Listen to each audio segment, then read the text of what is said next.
Pogosto zasledimo v literaturi, da je nekako več oblik multiple skleroze. Pa me zanima, kaj to pomeni, če nekdo dobi diagnozo, da ima recidivno-remitentno obliko multiple skleroze.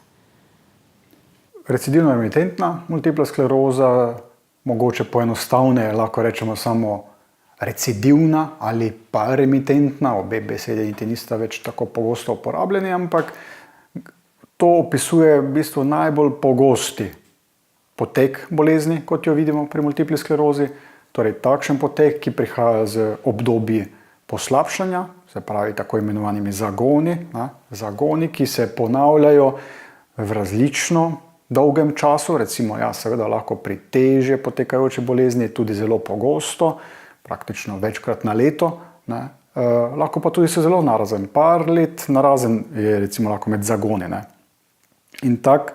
tipično se pravi potek bolezni z zagoni, ki se zgodijo recimo v nekaj dnevih, potem pa trajajo nekaj tednov, lahko tudi mesecev, da se popravijo te nevrološke težave. Tak potek je značilen za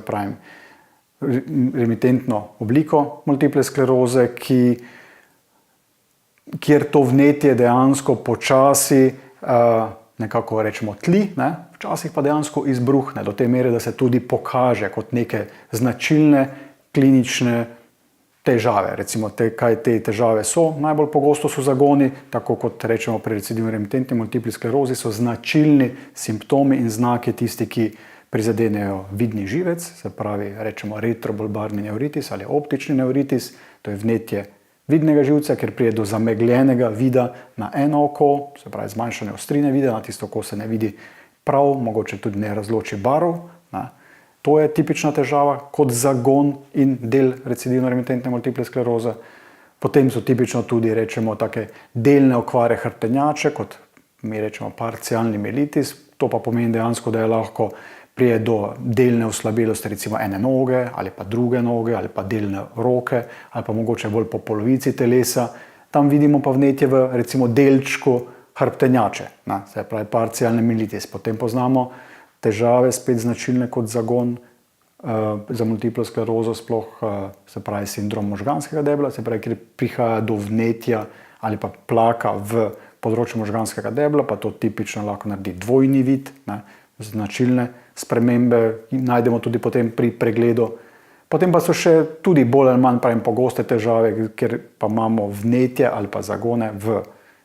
polobli možganov, hemisferni sindrom, takrat, ko prihaja do odrevenelosti po recimo polovici telesa ali pa spet oslabelosti po polovici telesa, ali pa na nek način rečemo cerebelarni sindrom, ko pa je vnetje v področju malih možganov, pa prihaja do težav z ravnotežjem.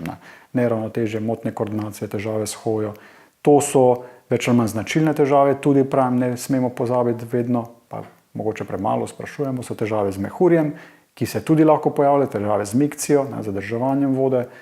In tudi to je lahko značilen zagon bolezni, ki pa seveda zdaj mogoče anatomsko je lahko bodisi v hrbtenjači ali v možganskem deblu, v večjih delih živčevja lahko pride do tega značilnega zagona. In takšni ponavljajoči se zagoni, ki se spet jih je treba definirati malo časovno, morajo biti vsaj mesec dni narazen, se pravi en zagon, če se zgodi, potem v tistem mesecu praktično rečemo, da ni novega zagona. Kar se v tistem mesecu dogaja, je vse del enega zagona bolezni, no in kadar se ti zagoni ponavljajo, to značilnost se pravi skozi čas,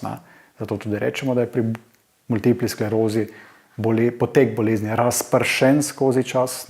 in da se ti zagoni pojavljajo ne toliko redno, se ne obnašajo točno po koledarju, če bi rekli, ampak pridejo mogoče nepričakovano, so včasih lahko sproženi, ampak načeloma pri multipli sklerozi štejemo za zagon tiste stvari, ki niso zdaj pa sprožene z vročino ali pa z nekim prehladom, z neko okužbo. Tiste stvari, ki se potem poslabšajo po neki taki vročini ali pa prehladu, niso strogo zagon, ampak še vedno so pa lahko težave v sklopu multiple skleroze. Se pravi, recidivno-remitentna, če samo povzamem, je najbolj pogosti potek bolezni multiple skleroze, kjer se pač pojavljajo zagoni, ki se ponavadi popravijo, včasih pustijo nekaj posledic, ampak skozi čas pa dejansko ti zagoni lahko seveda pustijo kar nekaj posledic in se pač ponavljajo. In v bistvu je zdravljenje namenjeno v tej smeri, se pravi preprečevanju zagonov in nabiranju te nevrološke prizadetosti.